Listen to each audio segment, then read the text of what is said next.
Hello friends, मैं रंजना और आज हम लोग बात करने वाले हैं warning sign of brain stroke के बारे में। जी हाँ, आज हम बात करने वाले हैं कि जो ऐसे व्यक्ति होते हैं जिनको ब्रेन स्ट्रोक की समस्या होने वाली है, तो उनके शरीर में ब्रेन स्ट्रोक आने से पहले ही उन मरीजों में कुछ ऐसे संभावित लक्षण देखने को मिल जाते हैं जिससे हम ये पता कर सकते हैं कि इन लोगों को ब्रेन स्ट्रोक की समस्या होने वाली है। क्योंकि जो ब्रेन स्ट्रोक होता है ये बहुत ही गंभीर स्थिति होती है।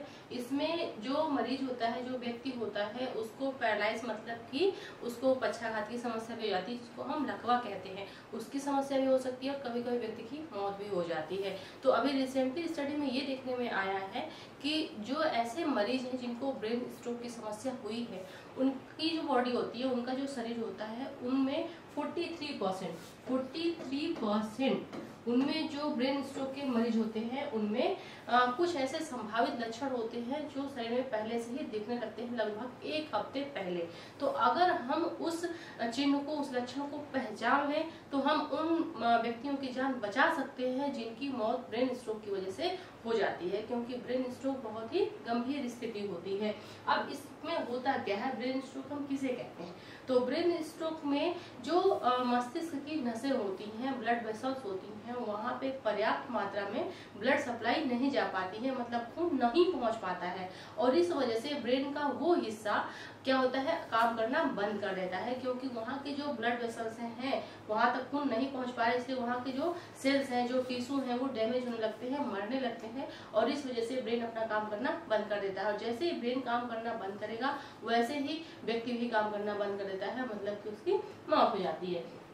तो ब्रेन स्ट्रोक होता किस वजह से है? अगर हम यहाँ से देखें तो देखिए, ये हम मान लेते हैं ये क्या है, ये हमारे ब्रेन का स्ट्रक्चर है, हमारे मस्तिष्क का स्ट्रक्चर है। अब इसमें मस्तिष्क के किसी भी हिस्से में अगर हम देख लेते हैं कि यहाँ पे क्या हो रहा है, ब्लड सप्लाई नहीं पहुंच पा रही है। अब किस वजह से नहीं पहुंच पा रही है, तो इसमें हम देखते हैं यहाँ पे फर्स्ट दिया हुआ है ब्लॉकेज, मतलब कि जो ब्लड वेसल्स है, जो रक्त वाहिकाएं होती हैं, रक्त की नलियां होती हैं जिनमें ब्लड फ्लो करता है, अगर उसमें क्या होता है, किसी भी तरह का क्लॉट आ जाए, अगर मान लीजिए कि इसमें क्या है, इसमें मान लीजिए कोलेस्ट्रॉल जमा हुआ है, व्यक्ति का जो ब्लड वेसल्स है उसमें क्या है, इसमें कोलेस्ट्रॉल जमा हुआ है या फिर प्लेग जमा हुआ है, लिपिड जमा हुआ है, तो होता क्या है कि एक समय के बाद जो ये ब्लड वेसल्स के चारों तरफ, मतलब किनारे किनारे जो प्लेग जमा रहता है, कुछ समय बाद ये प्लेग क्या होता है, टूट टूट के इसी ब्लड में गिरने लगता है। अब इधर तो ब्लड बह रहा है, फ्लो हो रहा है, तो अब इसमें से क्या होता है कि जो क्लॉट्स होता है इसी में टूट टूट के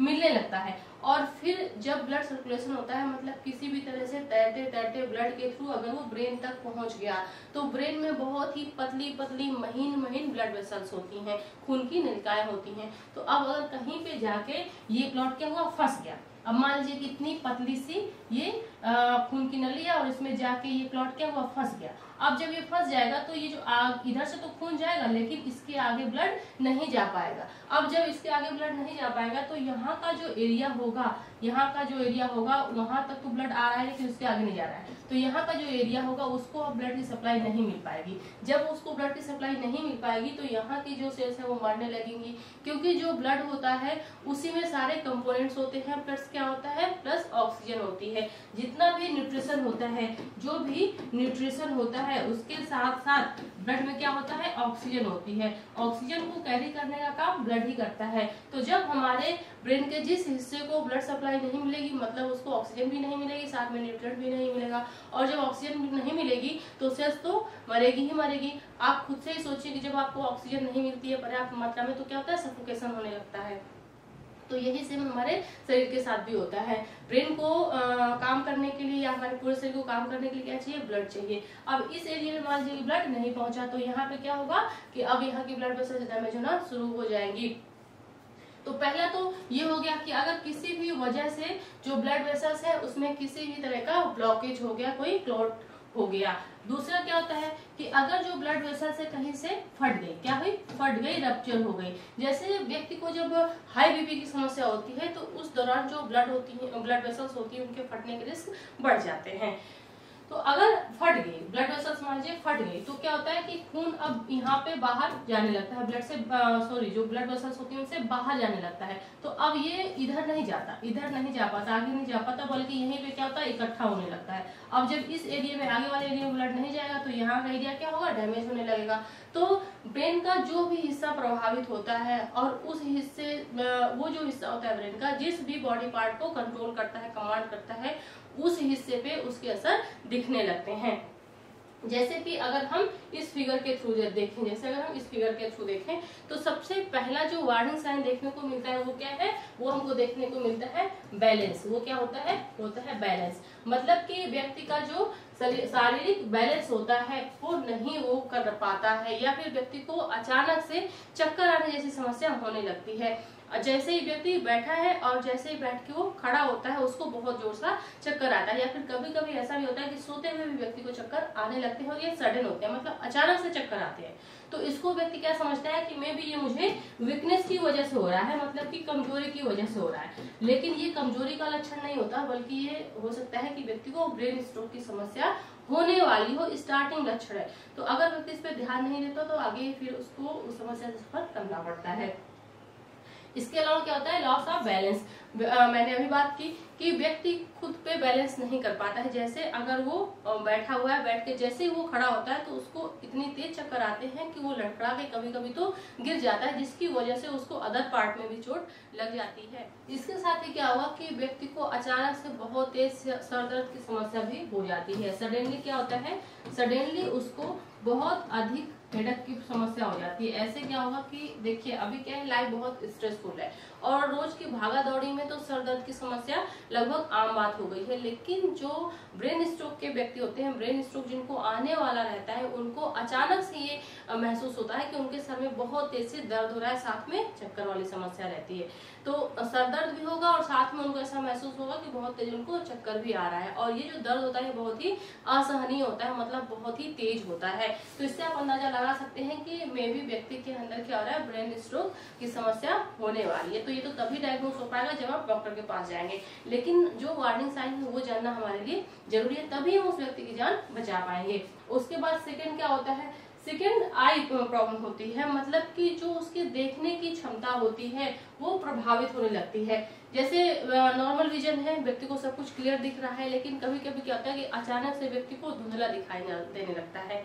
क्या हो जाता है, ब्लड विजन हो जाता है, क्लियर उसको दिखाई नहीं देने लगता है, या फिर शैडो जैसा दिखाई नहीं लगता है। मतलब कि उसका जो नॉर्मल विजन होता है, नॉर्मल जो उसके देखने की क्षमता होती है वो प्रभावित होने लगती है। तो अगर अचानक से ऐसा हो रहा है तो आपको यहाँ पे देर नहीं करनी चाहिए, बल्कि डॉक्टर के पास जाना चाहिए। अगर आंख की समस्या है तब तो डॉक्टर बताएंगे ही आंख की समस्या है, लेकिन अगर आपको ब्रेन स्ट्रोक का ये लक्षण है तो समय रहते इसका पता चल जाएगा और उसके हिसाब से आपका ट्रीटमेंट हो जाएगा। नेक्स्ट इसमें देखने को क्या मिल जाता है, थर्ड देखने को मिल जाता है फेस। थर्ड क्या होता है, फेस। फेस पे भी बहुत सारे लक्षण दिखते हैं। कैसे लक्षण दिखते हैं, ड्रॉपिंग, फेसियल ड्रॉपिंग देखने को मिल जाती है। मतलब कि फेस का जो भी पार्ट होता है वो एक तरह से क्या होता है, लटकना शुरू कर देता है ब्रेन स्ट्रोक आने से लगभग एक हफ्ते पहले से। यहाँ पे आप देख रहे होंगे ड्रॉपिंग आई दिखा रहा है, मतलब कि अगर दोनों आंखों को हम देखें तो व्यक्ति की जो एक साइड का, अब जिस हिस्से का, जिस तरफ का ब्रेन प्रभावित होगा, जैसे ये क्या था, ये ब्रेन का हमारे स्ट्रक्चर था, तो अब इसमें क्या होगा कि क्लॉटिंग जिस एरिया में होगी, जिस एरिया में ब्लड सप्लाई नहीं पहुंच पाएगा, और ये हिस्सा जिस भी हमारे बॉडी पार्ट को देख रहा होगा, जिसको कमांड कर रहा होगा, वो प्रभावित होगा। जैसे क्या है साइन के रूप में कि जो आंखें होती हैं वो ड्रॉप होना शुरू हो जाती हैं। मतलब कि दोनों आंख को अगर हम कंपेयर करेंगे, देखेंगे तो एक आंख हमको बड़ी लगेगी और एक आंख छोटी लगेगी। साथ ही जो उसकी मसल्स होती हैं वो बहुत ही शिथिल लूज जैसी हमको दिखेंगी। मतलब कि जो आंख की पलकें हैं वो कैसी दिखेंगी, वो हमको झुकी हुई दिखेंगी, गिरी हुई दिखेंगी। इसके अलावा व्यक्ति की जो नोज का शेप है ये भी चेंज हमको देखने को मिलेगा। ऐसे क्या है कि नॉर्मल हम देख रहे हैं तो दोनों जो नोस्ट्रिल होते हैं, नाक के जो दोनों जो छेद होते हैं, इसको हम क्या बोलते हैं, नोस्ट्रिल बोलते हैं। ये हमको सामान्य दिखते हैं। एक तरह से जो ये नोजोलोबियल फोल्ड होता है कैसा हो जाता है, लॉस हो जाता है। मतलब कि नाक एक तरफ क्या होती है, झुक जाती है। थर्ड क्या देखने को मिलता है फेस पे, जो लिप का स्ट्रक्चर होता है वो कैसा हो जाता है, वो भी उसमें भी चेंजेस देखने को मिलते हैं। नॉर्मल देखेंगे तो लिप के जो दोनों कॉर्नर होते हैं वो सामान्य होते हैं, एक सीधी में होते हैं, एक बैलेंस में होते हैं। लेकिन जब स्ट्रोक की समस्या होने वाली रहती है तो उसके कुछ समय पहले, मतलब कि लगभग एक सप्ताह पहले से हमको दिखने लगता है, देख के पता चल जाता है कि क्या हो रहा है कि कोई एक हिस्सा, मतलब या तो राइट वाला या तो लेफ्ट वाला क्या हो रहा है, ड्रॉप हो रहा है। मतलब ये जो कॉर्नर होता है ये कैसा हो जाता है, नीचे की तरफ झुकने लगता है। तो ये जो लक्षण होते हैं ये हमको फेस में देखने को मिलते हैं। तो नॉर्मल देख के पता चल जाता है कि जो व्यक्ति का फेस है वो एक तरफ क्या हो रहा है, ड्रॉप हो रहा है।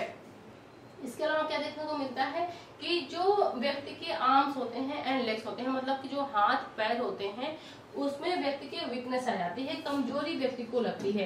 कमजोरी खास करके किस हिस्से में लगती है, जो उसके हाथ हैं और जो उसके पैर हैं। हाथ में कैसे वो महसूस करेगा, नॉर्मल वो सारा अपना वर्क कर रहा है, लेकिन कभी कभी क्या होगा कि अचानक से जो उसका हाथ है उस पे उसका कमांड नहीं रहेगा, या फिर वो उसको उठा नहीं पाएगा, या किसी भी चीज को पकड़ नहीं पाएगा, या फिर उसमें बहुत ज्यादा उसको दर्द महसूस होगा है। जैसे अगर ये व्यक्ति है, अगर मान लीजिए कि उसको समस्या ब्रेन स्ट्रोक की होने वाली है, तो स्टार्टिंग कहाँ से हो रही है, मान लीजिए उसके फेस से देखते हैं। तो अब इधर का चाहे इधर का हिस्सा अगर प्रभावित होगा तो उसकी आंख में हमको चेंजेस दिखेंगे, नाक में दिखेंगे, उसके मुंह में हमको चेंजेस दिखेंगे, साथ ही उसके हाथ में हमको चेंजेस दिखेंगे। क्या चेंजेस दिखेंगे कि उसको दर्द होगा, किसी भी सामान को पकड़ने में उसको डिफिकल्टी होगी, अच्छे से पकड़ नहीं पाएगा। अगर वो ऊपर की तरफ अपने हाथ को ले जाता है तो अच्छे से नहीं ले जा पाएगा, उसको बहुत अधिक कमजोरी महसूस होगी। कभी कभी ये एक हाथ में होता है, कभी कभी दोनों हाथों में भी देखने को मिल जाता है। इसके अलावा जो उसका पैर होंगे, उस पैर को भी उसको मूव करने में दिक्कत होगी, चलने फिरने में उसको कठिनाई महसूस होगी। जैसे वो खड़ा होगा उसको ऐसा लगेगा कि वो गिर पड़ेगा, उसके पैरों में जान ही नहीं है, मतलब उसको कमजोरी महसूस होगी। तो ये लक्षण उसको कब दिखते हैं, अगर ब्रेन स्ट्रोक आने वाला है तो उसके एक हफ्ते पहले दिखते हैं। नॉर्मल व्यक्ति को ये लक्षण कमजोरी में भी दिखते हैं, जब व्यक्ति को बहुत अधिक कमजोरी हो जाती है तो उस दौरान भी लक्षण दिखते हैं। इसीलिए ये जो सामान्य लक्षण है इसको व्यक्ति इग्नोर कर देता है, समझता है कि उसको क्या हो रहा है, कमजोरी हो रहा है या फिर खून की कमी हो रही है, इस वजह से ऐसा हो रहा है। लेकिन ये तभी पता चलेगा जब आप डॉक्टर के पास जाएंगे।